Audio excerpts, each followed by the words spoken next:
Ça marche, ouais. Alors, un petit mot, je serai bref.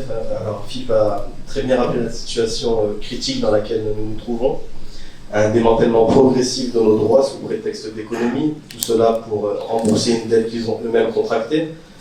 Nous avons lutté, nous luttons, et il est évident que nous devrons continuer de lutter.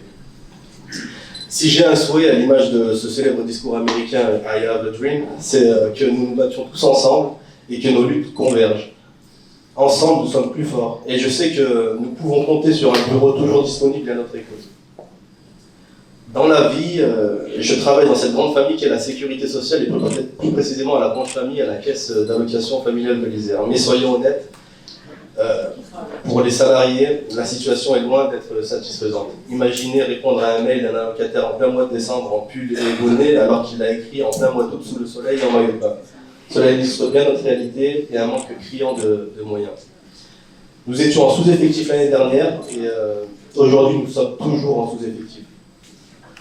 À l'accueil, nos camarades sont en première ligne, exposés à une politique d'austérité qui se traduit par l'arrivée massive de publics de plus en plus précaires, alors que les moyens humains ne cessent de diminuer. Les salariés de la sécurité sociale ne sont pas des fonctionnaires, mais les salaires dépendent tout de même du gouvernement. Et autant vous dire que la valeur du point a si peu évolué que les départs se multiplient, les organismes n'arrivent même plus à recruter. Et enfin, je voudrais profiter de cette tribune pour répondre à la première dame qui a récemment affirmé que les Français ne méritaient pas son mari.